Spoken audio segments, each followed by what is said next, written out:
Hello everyone and welcome back to boardbaobab.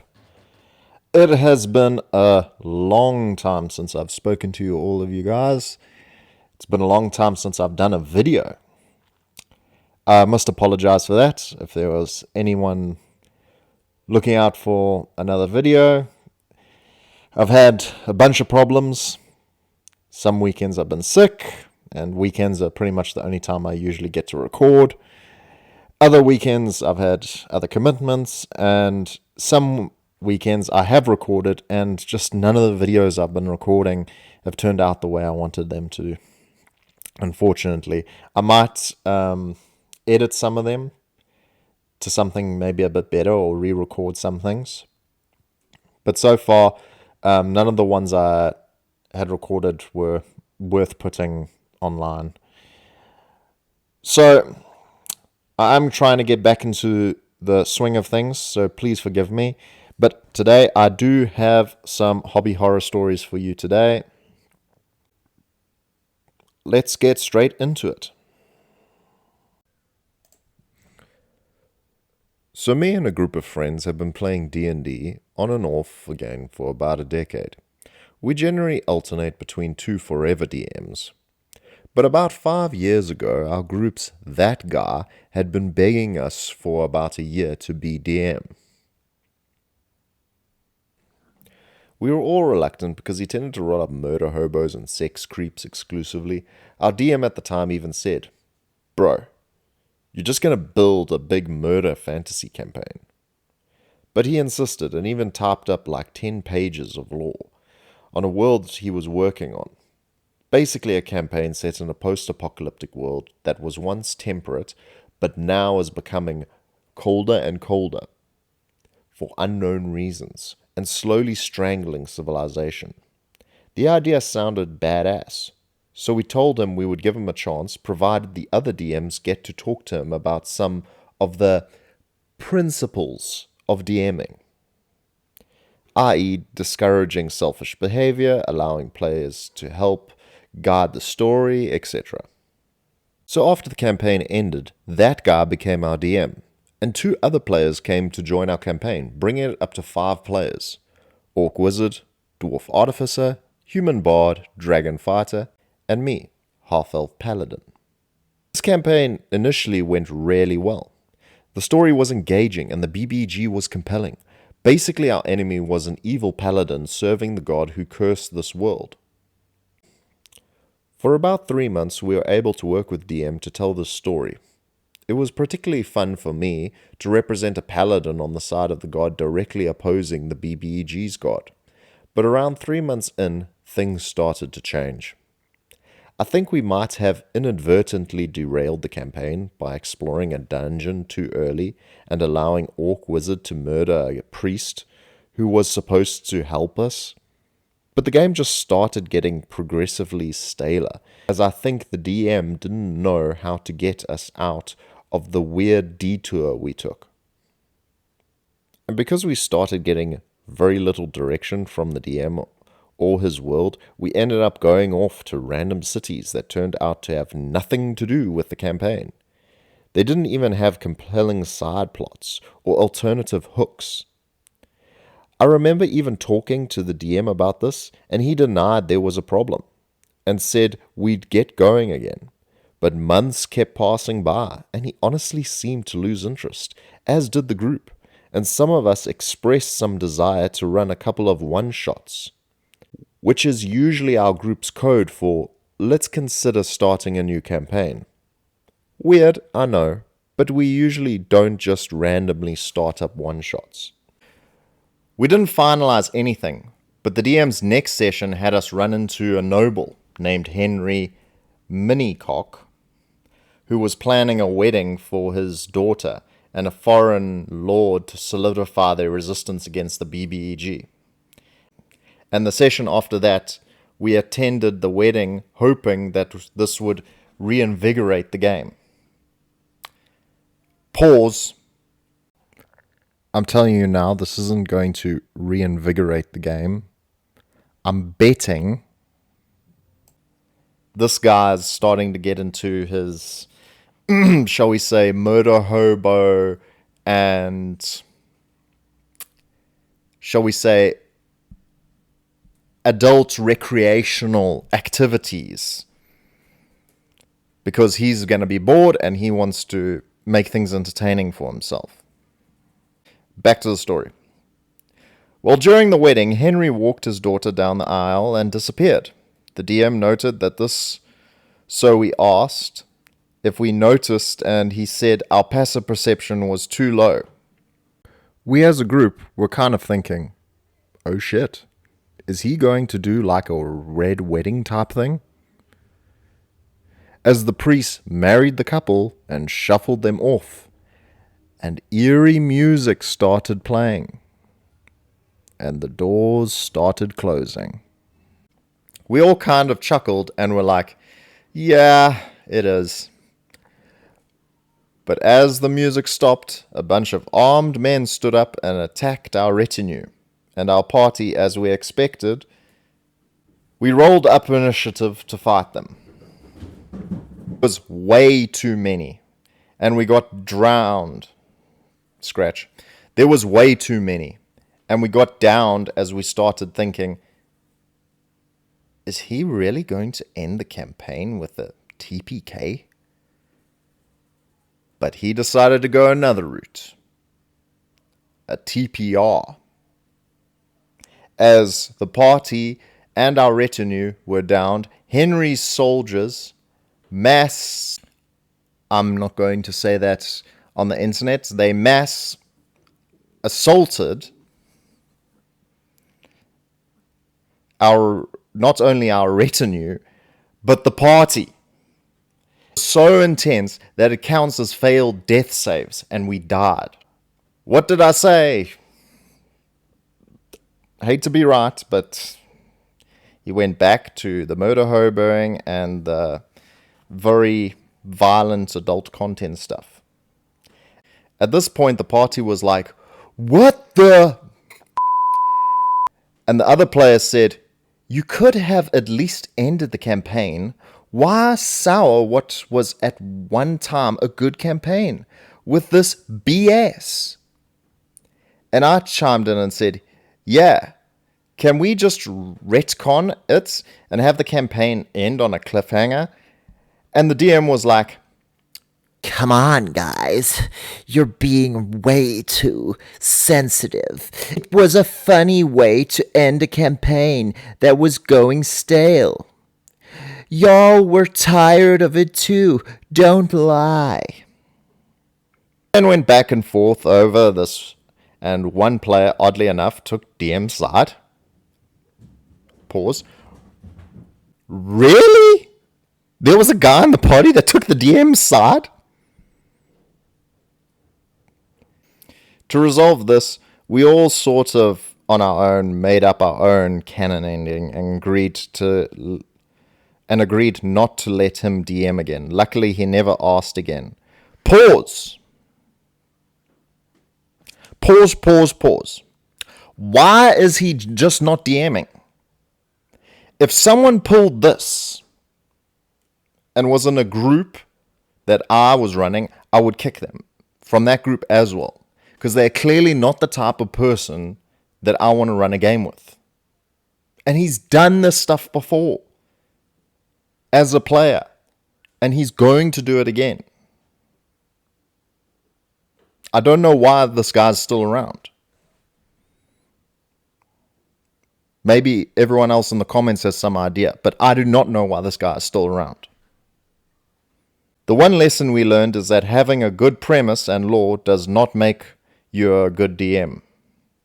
You need to adapt with your players, and it goes without saying not to end the campaign like that. TLDR, DM has trouble adapting to the campaign going off the rails, and he ends up having the party get mass. End of story. Our next story comes from Reddit user Tactical Kitsune. This one's more funny than anything. So if you're looking for a story where someone is the bad guy, sorry, I'm the closest one to the bad gal, Also, obligatory memory is spotty, and typing this on mobile disclaimers.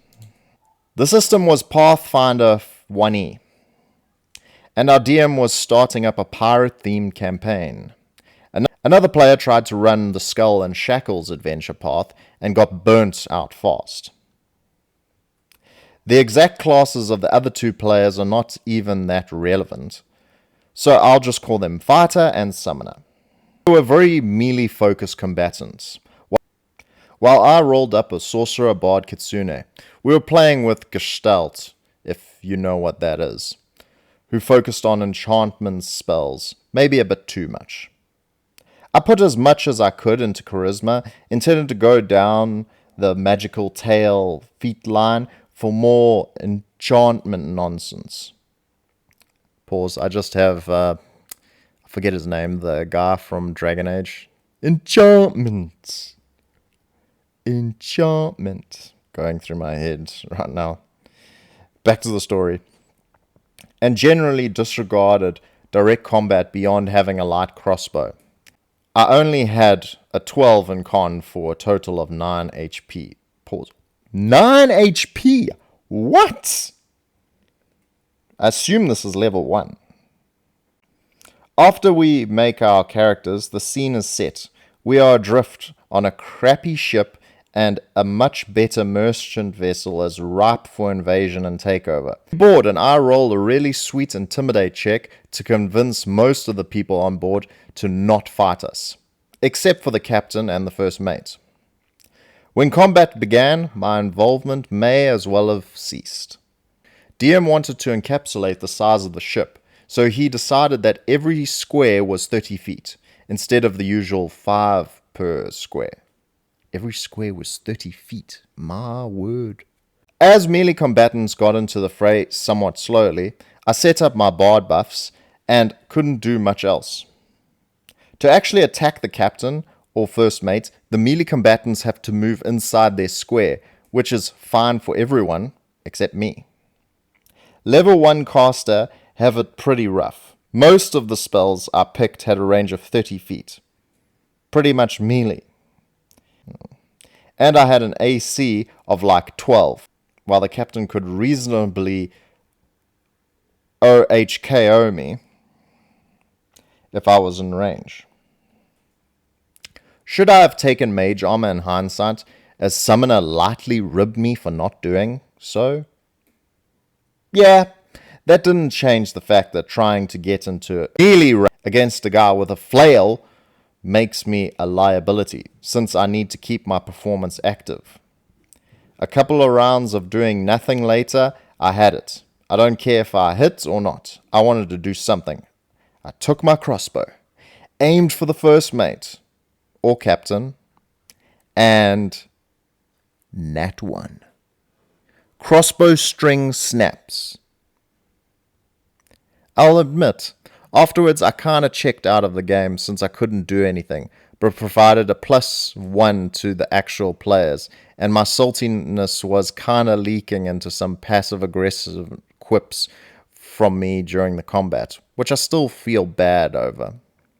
We're still friends, cousins actually, and we're playing together, and I don't hold any ill will to anyone involved. If any of the 3 involved see this, I adore our games, and I look forward to playing more. And I look forward to playing more. TLDR, DM wanted Battlefield to feel big, accidentally made me using my spells suicidal in the process. Just looking at that story, I actually don't think the player is the problem here. I think it's on the DM. Making a square 30 feet is huge. I've run dungeons which are 10 feet a square, and I think that's plenty enough to give something, make it feel large. I think even a 4x4 room that's 10 feet per square is plenty. I think the DM should have made it a lot smaller. You could have made it the ship feel big without making it massive.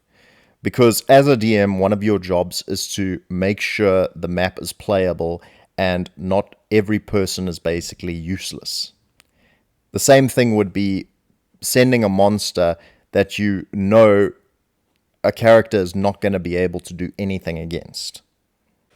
This next story comes from Reddit user Blood Reward. I'm a voice actor and have worked in the industry for the better part of the last 15 years. I don't work in English, so just a heads up. I might not be someone you recognize. That being said, one of my hobbies has always been TTRPG games, and I believe they've influenced my decision to pursue this career. I've been a DM for as long as I can remember, and it's truly the way I enjoy the games. Just because I'm a voice actor doesn't mean my games are any better produced, or that I perform thousands of voices for immersion. To be honest, I tend not to do voices for my NPCs. After doing that all day for work, I don't feel like continuing it in my free time. Up until now, it hasn't been a problem. However, my usual group has become unable to play regularly due to scheduling conflicts. Since TTRPGs, particularly D&D, have been my hobby for such a long time, I didn't want to stop playing altogether. So I asked a friend who owns a game store if he knew anyone looking to join a game. And he did. He set me up with 4 players, 3 experienced, and ones who had only played a few one-shots. Our games were going to take place in my friend's store, so I met them briefly beforehand and held a session 0 to discuss how my games are run and to help them come up with characters. They all seemed eager. Honestly, they really pumped me up. That wasn't until our actual first session. We met up and started the session right away. The problem was, all that initial excitement seemed to vanish as soon as I began to speak. I didn't think much of it at first, but it got progressively worse. I could see the frustration on the faces of the experienced players, and the one who had just started playing eventually pulled out his phone and began scrolling through his feed. At one point, it got a bit too overwhelming, and I called for a 10-minute bathroom break. When I returned to the table, I overheard them complaining to my friend, the store owner. They were saying, and I quote, "You said he was an effing voice actor." They then proceed to curse me and complain that I wasn't giving them the experience they wanted to my friend, who seemed cornered, even though I could hear him trying to defend me. They stopped when I came into their field of vision, but it was clear I heard everything. They just packed up their things, got up, and left without saying goodbye or goodnight. This was frustrating, to say the least. It seems they were expecting a high level of D&D, with a plethora of voices, sounds, and other immersive effects. While it's fine for them to have their own expectations, it did bother me. Is simply asking for a straightforward TTRPG experience too much to ask for? Well, nothing I can do over spilt milk. I guess I'll just wait for my friends' schedules to align again. Which sucks, but hey, what can I do? Thanks for reading. I know it's not as bad as others, but yeah, good night. Yep, so that's really, really sad, because he could be a great DM. Not all DMs are able to do voices. I know of DMs that actually can do great voices that don't really use voices in their campaign at all, and they're said to run fantastic sessions. And that's one thing that can really mess up a D&D campaign, is expectations. And that's all I have for you guys today. If you enjoyed the video, please leave a like and a subscribe. Really do appreciate it. I got some Kickstarter stuff that is on its way, and hopefully within the next few months that'll be arriving, so I'll have some new stuff for you guys to see. I also want to continue with the Cthulhu Death May Die stuff. Hadn't finished all of those episodes, and I do want to at some point get my hands on the Marvel Zombies X-Men Resistance box. That's the other core box that allows you to play as the heroes rather than the zombies, which will give me a whole bunch of new missions, but also I'll be able to play with the heroes in my stretch goals, which would be really exciting. Once again, I do apologize for it taking so long for me to get another video up here. But I really do appreciate you guys. Keep growing, everyone. Cheers.